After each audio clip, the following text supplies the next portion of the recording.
오늘 본문의 말씀으로 때가 이름에 거두리라 라는 제목으로 말씀의 은혜를 함께 나누겠습니다. 요즘에 도시에서 살다가 시골로 이렇게 귀촌이라고 하죠. 귀촌, 귀어를 하는 그런 사람들이 점점 많아지고 있습니다. 도시에 살던 어떤 분이 희뿌연 하늘과 또 자동차 소음과 매연에 진절머리가 나서 아파트를 팔고 시골에 농장이 딸린 그런 시골집으로 이사를 가게 됐습니다. 매일 아침마다 상쾌한 공기도 마시고 새소리도 듣고 이 너무나 행복한 하루하루를 보내고 있었는데 어느 날 자신의 집의 문을 누가 두드리는 겁니다. 나가보니까 가까이 살고 있던 이웃에 사는 농부가 인사를 하러 찾아온 겁니다. 안녕하십니까? 이사 왔다는 소식을 듣고 한번 와봐야지 했는데 이제서야 왔습니다 하고 인사를 하러 온 겁니다. 그리고는 어깨에 메고 있던 푸대 하나를 먼지가 이제 뽀얀 푸대 하나를 이렇게 턱하니 마당에 내려놓고 갔습니다. 마땅히 드릴 것도 없고 해서 이렇게 두고 갔어요. 아마도 그 시골이 충청도였나 봅니다. 말을 다 안 하고 아이고 마땅히 뭐 들고 올 게 없어서 하고 툭 하고 던져놓고 간 거예요. 그리고는 막 잘 지내자 이렇게 인사를 하고 헤어졌습니다. 이웃집 농부가 떠난 이후에 이 귀촌한 이 도시 사람이 그 푸대를 열어보니까 그 푸대 안에 뭐가 들어있냐면 아주 깡마른 그 옥수수 하고 그 다음에 이미 싹이 나가지고 못 먹을 것 같은 이 감자 한 무더기가 이제 그 안에 들어있는 겁니다. 아이고 이런 걸 누가 먹으라고 갖다 주나 그런 생각이 들어가지고 이게 이웃이 갖다 준 것을 버릴 수도 없고 그래가지고 생각하다가 아침마다 닭과 염소의 사료로 그것을 조금씩 나눠 먹이게 됩니다. 그러다가 이제 반년이 지나고 가을이 되었는데 이 이웃 그 농부 집에 이 도시 사람이 놀러를 갔어요.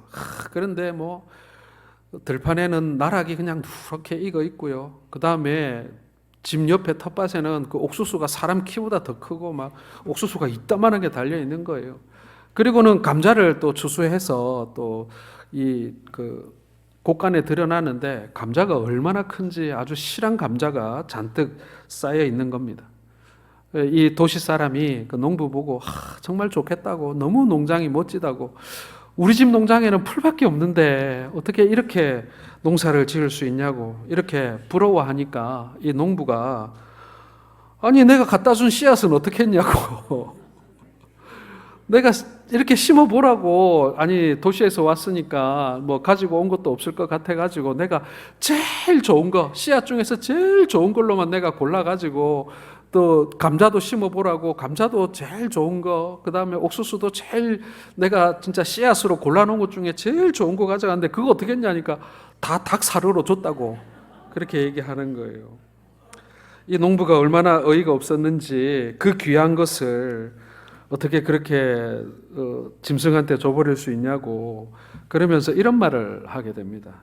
선생님, 농부가 되기 위해서는 한 가지 꼭 알아야 할 것이 있는데 그것은 거두기 위해서는 반드시 심어야 한다라는 것입니다. 절대로 심지 않은 곳에서 거둘 것이 없다라는 것입니다. 자, 도시에 살든 농촌에 살든 어떤 환경에 살든 간에 사실은 그것과는 상관없이 이 교훈은 모든 사람들에게 적용되는 진리입니다. 무엇인가 아름다운 것을 거두기를 원한다면 하나님이 제정하신 이 추수의 법칙을 알아야 한다라는 것입니다. 그리고 하나님의 계산법을 알아야 성공할 수 있다라는 것이죠. 오늘 사도 바울의 말씀을 통해서 우리가 기억해야 할 추수의 법칙이 무엇인지 함께 살펴보면서 은혜 받는 시간이 되기를 원합니다. 자, 첫 번째는 우리가 방금 언급했듯이 심는 대로 거둔다. 이것이 가장 핵심적인 진리라고 할 것입니다. 자, 7절 같이 읽겠습니다. 스스로 속이지 말라. 하나님은 업신여김을 받지 아니하시나니 사람이 무엇으로 심든지 그대로 거두리라. 한 번은 제가 마당에다가 호박넝쿨을 하나 심었어요. 모종을 갖다 심었는데 막 호박넝쿨이 온 마당을 막 휘감고 다니더라고. 그러더니 막 이 호박도 달리고 막 그러더라고요. 그런데 추수감사주일이 됐어요. 그 시골에서 농사짓던 장로님이 막 호박을 막 덩어리 가져왔는데 나는 아무리 키워도 자라지 키울 수 없는 크기의 호박을 갖다 주신 거예요. 그런데 이 먹을 수 있는 호박은 좋은데 이렇게 탁 갈라 보니까는 안에 썩은 게 있는 거예요. 그래가지고 아이고 이 썩은 호박을 어떡하나 해가지고 집 앞에 있는 텃밭에다 그걸 턱 까니 그냥 던져놨어요. 그냥 거기서 썩어서 거름이 되라고 이렇게 탁 했는데 어떤 일이 벌어졌겠습니까? 봄에서 여름까지 아침마다 제가 그 호박씨 싹난 거 뽑느라고 계속 올라오는 거예요. 아마 수백 개는 되는 것 같아요, 씨앗이. 뽑아도 또 올라오고, 뽑아도 또 올라오고, 뽑아도 또 올라오고, 막 그러는 겁니다. 야, 진짜 이거 심은 대로 거두는 거구나. 심은 대로 나는 거구나. 이런 생각을 한 적이 있습니다. 얼마나 심었느냐에 따라 추수가 결정되는 것 아닙니까? 아무것도 심지 않은 밭에서는 아무것도 나지 않고요. 콩을 심은 곳에는 콩이 나고 감자를 심은 밭에서는 감자를 추수합니다. 이것이 하나님이 주신 자연의 법칙이죠. 영적인 세계도 마찬가지입니다. 심는 대로 거둡니다. 만일 정직과 깨끗함으로 심으면 나중에는 아름다운 인격으로 거두게 됩니다. 그러나 우리 주변의 어떤 사람들은 자신들이 심은 것에 대해 전혀 생각하지 않는 사람들도 있습니다. 수년 동안 교만과 부정직과 성냄과 무절제의 씨를 뿌리고 나서 그로 인해 쓰디쓴 열매를 거두게 되는데 그리고는 당황해하는 거예요. 동업이 깨지고 고소장이 날라오고 친구들이 떠나가고 결혼이 파국을 맞고 자녀들이 탈선을 하고 그런데 이렇게 생각합니다. 왜 나에게 이런 일이 일어났느냐? 왜 나에게 이런 일이 일어났느냐? 이유는 심은 대로 거두는 건데요. 그리고 자신이 심은 것이 있지 않습니까? 우리는 자신이 심은 것은 생각하지 않고 현재의 결과에만 우리는 불평하곤 한다라는 것입니다. 사도 바울은 오늘 본문 8절에 이렇게 말하고 있습니다. 자기의 육체를 위하여 심는 자는 육체로부터 썩어질 것을 거두고. 왜 썩어질 것을 거두고 왜 파탄된 가정을 거두고 왜 삐뚤어진 자녀를 거둡니까? 그것은 우리가 뭔가 건강하지 못한 것, 썩어질 것을 심었기 때문이라는 것입니다. 그리고 스스로 속이지 말라고 하십니다. 썩어질 것을 심고 영생을 거두려고 하면 스스로 속이는 것이라는 겁니다. 하나님을 만홀히 여기는 것이라는 거예요. 은혜의 시대를 사는 우리에게도 이 법칙은 변함이 없습니다. 우리가 구원을 받을 때 아무것도 심은 것이 없었습니다. 그저 믿음으로 말미암아 구원을 받았지만 구원을 받고 난 후에는요, 하나님의 이 법칙이 변치 않는다라는 사실을 기억해야 합니다. 우리는 심는 것에 따라 거두게 되어 있습니다. 8절 하반절에도요, 성령을 위하여 심는 자는 성령으로부터 영생을 거두리라 라고 말씀합니다. 아주 어릴 적에 믿음을 부모가 아이에게 뿌립니다. 주일학교를 보내고 찬송을 가르치고 그리고 기도의 본을 보이고 예배가 무엇인지 알려주기 위해서 예배당을 데리고 나옵니다. 하나님이 누구신지 가르칩니다. 그리고 훗날 그들이 자라서 믿음의 제목이 되어가는 것입니다. 여러분, 사도 바울은 디모데의 믿음을 얘기하면서 외할머니 로이스의 믿음과 어머니 유니게의 믿음을 언급하고 있습니다. 내가 어려서부터 성경을 알았나니 라고 말합니다. 디모데가 어느 날 갑자기 믿음의 사도가 된 것이 아닙니다. 그가 어렸을 때 외할머니와 어머니가 성경을 읽어주었습니다. 그리고 가르쳐 주었습니다. 그렇게 디모데의 마음밭에 어려서부터 믿음이 심기운 것입니다. 심는 대로 거두게 되어 있습니다. 그러므로 오늘 잘 심어야 합니다. 하나님의 법칙은 오늘 뿌린 것은 반드시 훗날 거두게 하신다라는 것입니다. 여러분, 늦었다라고 생각하지 마세요. 절대로 늦지 않습니다. 우리가 살아있는 한 늦지 않아요. 중요한 것은 뭐냐면 늦었다고 생각하고 지금 뿌리기를 포기하면 그게 더 큰일인 거예요. 지금이라도 늦지 않습니다. 무엇이 되었든 간에 자녀들이 되었던 아니면은 이 교회에서의 어떤 그 사역이 되었던 어떤 것이든 간에 지금 늦었다고 생각하는 지금 뿌려야 한다라는 것입니다. 그러면요, 반드시 거두게 돼 있고 내가 살아생전 못 보더라도 그 씨앗은 결코 사라지지 않는다라는 것입니다. 자, 두 번째 원리는 뭐냐면요, 하나님께서는 심는 것보다 더 많은 것을 거두게 하신다라는 것입니다. 자, 마가복음 4장 8절을 같이 읽겠습니다. 더러는 좋은 땅에 떨어짐에 자라 무성하여 결실하였나니 30배나 60배나 100배가 되었느니라 하시고. 자, 마태복음 13장 31절과 32절 읽겠습니다. 또 비유를 들어 이르시되 천국은 마치 사람이 자기 밭에 갖다 심은 겨자씨 하늘 같으니 이는 모든 씨보다 작은 것이로되 자란 후에는 풀보다 커서 나무가 되매 공중의 새들이 와서 그 가지에 깃들이니라. 자, 그 당시 가장 작은 씨앗이 겨자씨였습니다. 이 겨자씨를 심으면 그것이 어느 날 싹이 나고 자라 나무가 됩니다. 그것도 새들이 와서 보금자리를 만들고 쉴 만큼의 큰 나무입니다. 이 말씀은 성령의 음성을 따라 작은 선행을 행하고 자녀의 마음밭에 작은 것을 심으면 훗날 그 작은 것을 그대로 거두는 것이 아니라 하나님의 복으로 말미암아 30배, 60배, 100배의 놀라운 열매를 거두게 될 것이라는 말씀인 것입니다. 우리가 기도할 때 30배, 60배, 100배 많이 얘기합니다. 그렇게 거두게 해달라고 우리가 간구하고 기도합니다. 그런데 뿌린 것은 있는지 우리가 한번 점검해 보아야 합니다. 우리가 뿌린 것도 없으면서 30배, 60배, 100배 달라고 하면 그게 나오는 것입니까? 자녀의 마음속에 심은 작은 씨앗 하나가 자라서 집안 대대로 하나님께 영광을 돌릴 것입니다. 내가 오늘 행한 이 작은 씨앗 하나가 자라서 주위의 수많은 사람들이 나로 말미암아 복을 얻게 되는 그런 일이 일어나게 되는 것입니다. 이것이 성경의 원리고 하나님의 계산법입니다.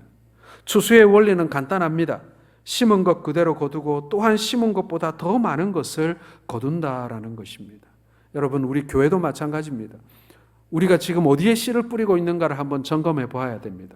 우리가 지금 씨앗을 뿌리고 있는 그곳에서 열매가 나오는 거예요. 더 많이 나오는 것입니다. 자, 뿌리지 않은 곳에서는 안 나와요, 아무것도. 그러나 뿌린 곳에서는 30배, 60배, 100배가 나오는 것을 여러분 믿으시길 바랍니다.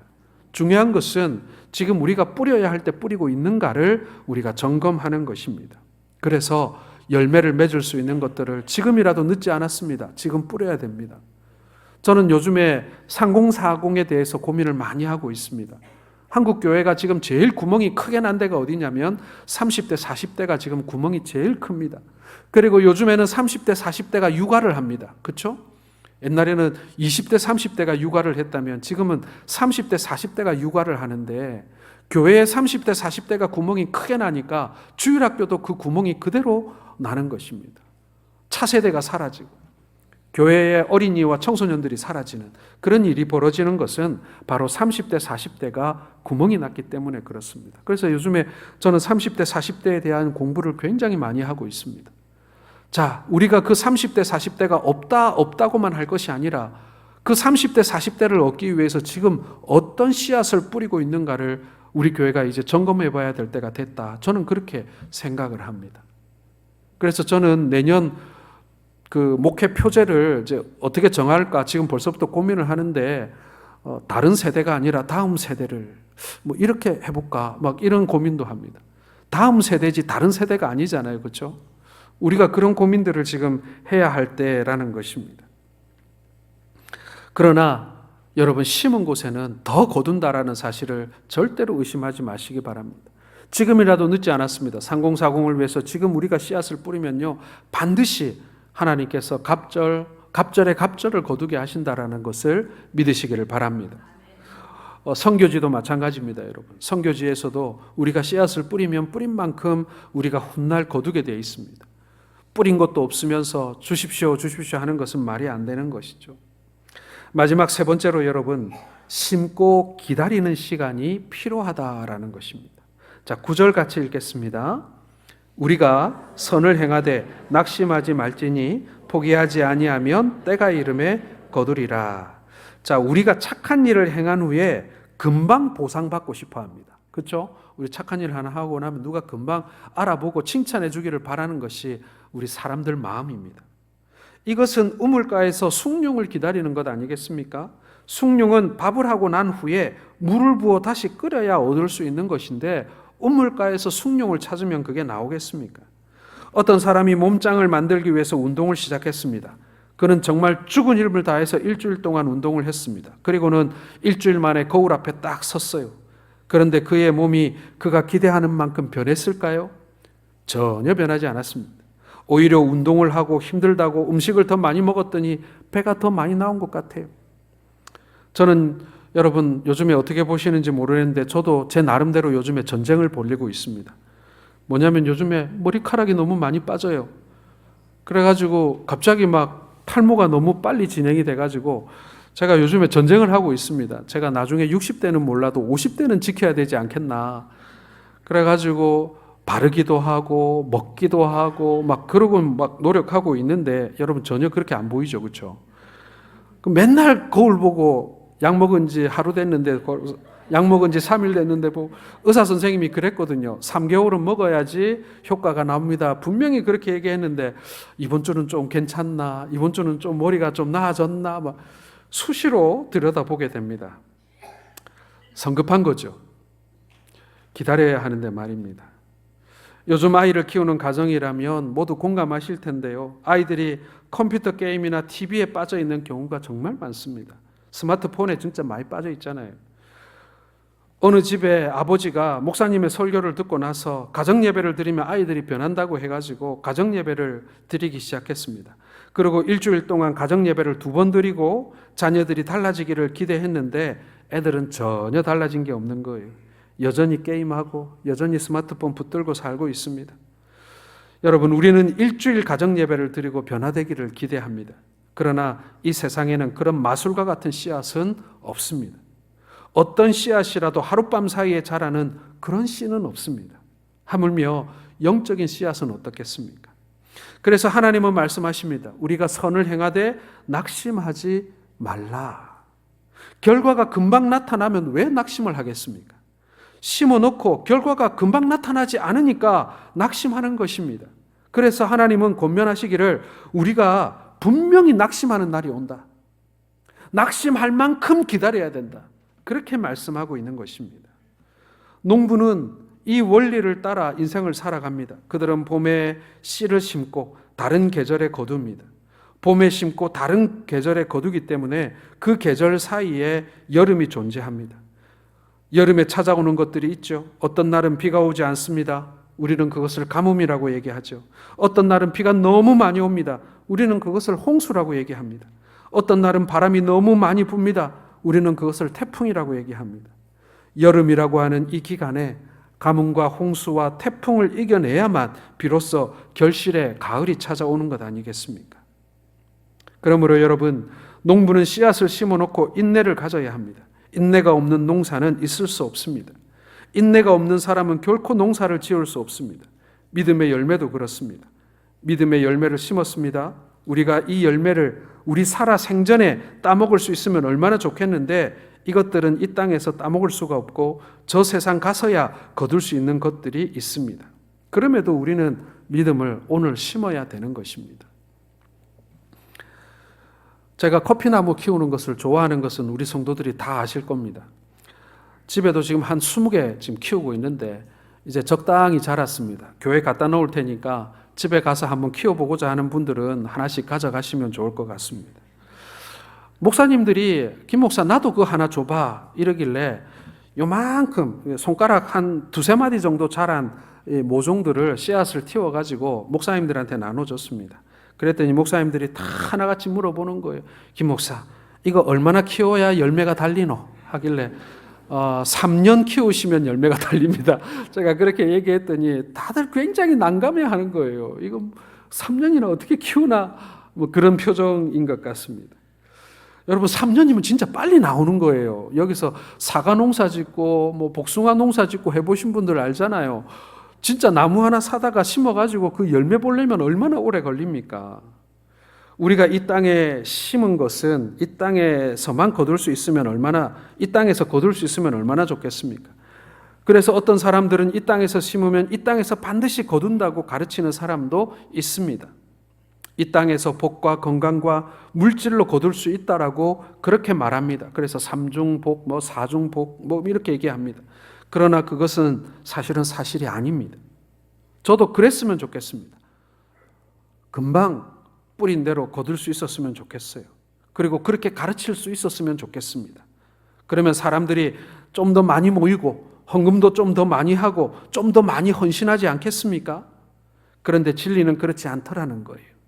그리스도인들이 심은 많은 것들은 계절이 다른 저 천국에 가서야 거둘 수 있는 것들이 대부분입니다. 그래서 우리가 낙심할 수 있어요. 그래서 주님은 때가 이름에 거둔다라고 우리에게 약속해 주고 있는 것입니다. 사단은 오늘도 우리에게 속삭입니다. 우리에게 찾아와서 쟁기에서 손을 놓으라고 유혹합니다. 그리고 죽으면 무슨 소용이냐라고 꼬드깁니다. 그렇게 열심히 살아서 못하느냐고 묻습니다. 욜로의 인생을 살아라.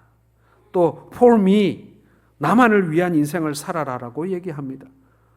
내 죽은 이후에 자식들을 위해서 혹은 후손들을 위해서 그런 거 신경 쓰지 말고 살아생전 누리며 살라고 얘기합니다.